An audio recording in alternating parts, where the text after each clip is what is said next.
Hello everyone and welcome to my channel English with Zina. In today's video I'm going to talk about derivational morphology. First, let's see what is derivational morphology. In my first video about morphology, I said that derivational morphology is about creating new words from already existed words in which the core meaning changes and the grammatical category changes. And they give an example of the word happy. When adding the derivational morpheme ness, then we get a noun happiness. So simply here we have a derivational morpheme. Derivational process creates new words from already existed words by concatenative and non-concatenative operations.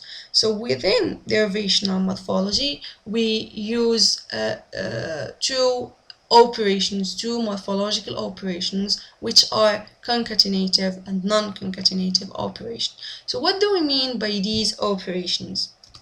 Concatenative operation means adding new materials or morpheme to the root. So for example, affixation is a concatenative operation.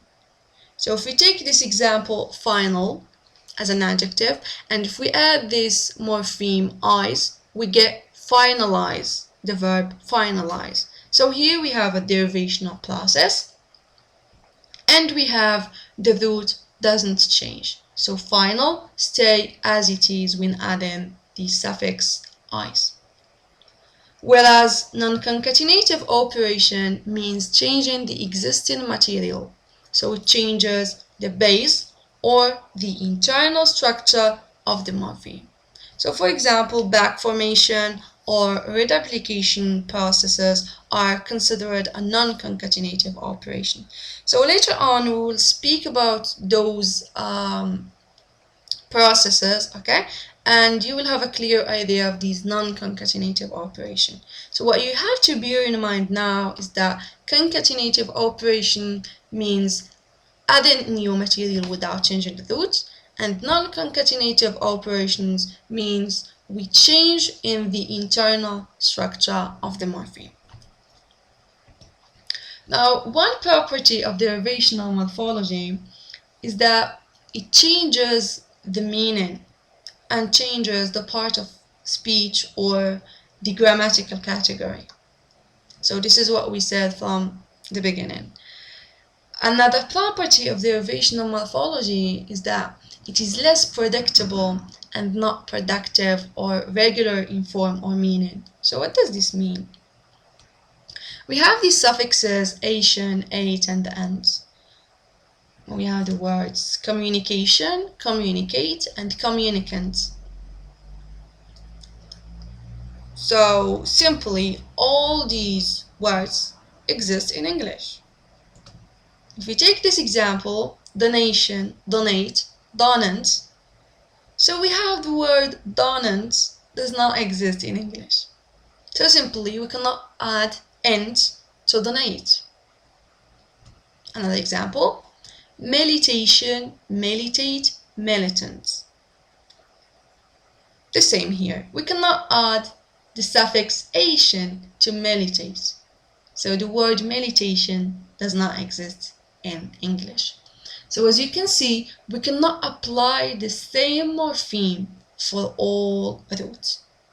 We cannot say that Asian, the suffix Asian, okay, is used for all words in order to form nouns. So we cannot have such a rule. That's why we said that derivational morphology is less predictable and also not regular. If you go back to the inflectional morphology, we said that it is predictable and it is productive and it is regular.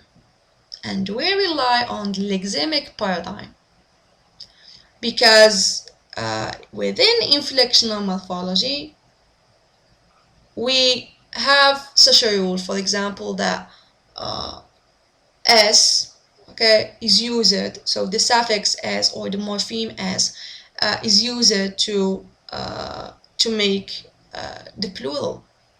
Okay, so to make the plural, we add simply s to the word. So this is a rule that can be applied for all nouns.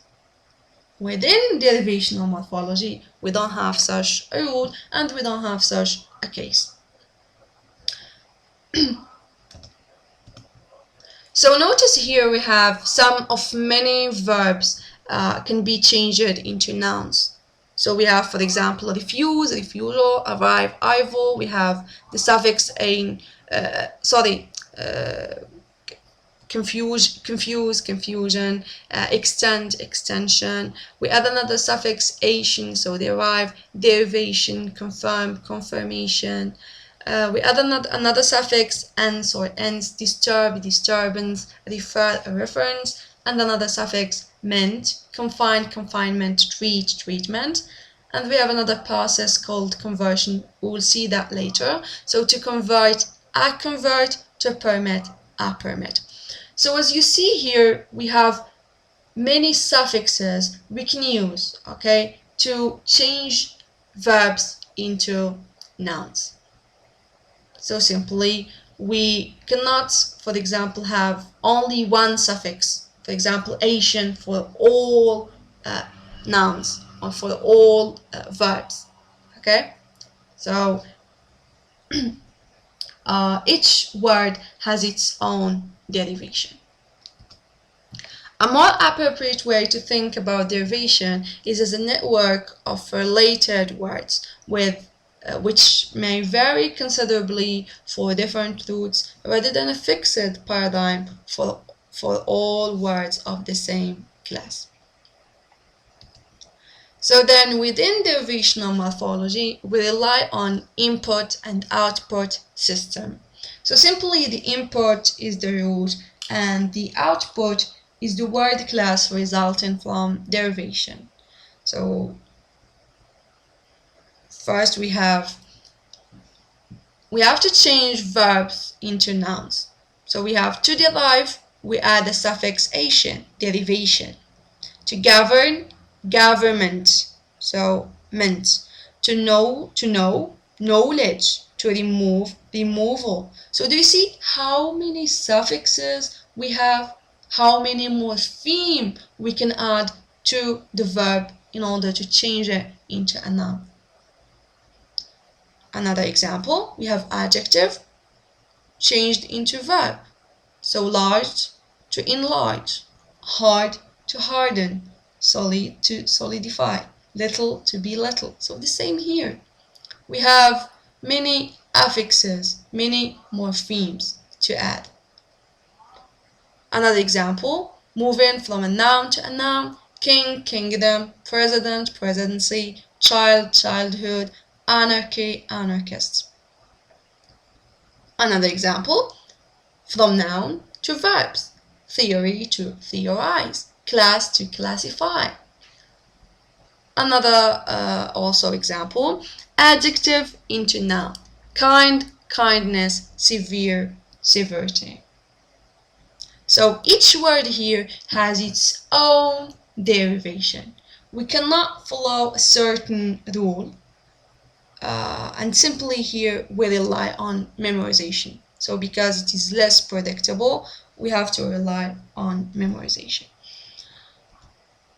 Another way of representing derivational analysis is by means of tree diagram, in which the addition of each derivational suffix results in a new node which is labeled with part of speech that result from derivation. So let's see an example of these tree diagram. So we have teachable. We know that teachable is an adjective. Now, this teachable consists of two morphemes, teach and an affix or suffix able. So then we have the verb teach and the affix able. So this is our tree diagram for the word teachable. Another example, we have playfulness. So we know that playfulness is a noun, and it consists of play, okay, full, and ness. So we know that playful is an adjective and ness is an affix. Then the adjective also consists of a verb, play, and full, an affix.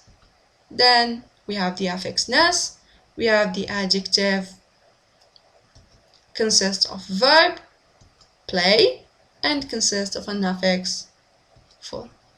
So simply this is the tree diagram for the word playfulness.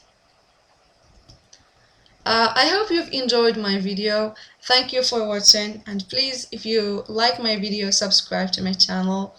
See you then in another video. Take care.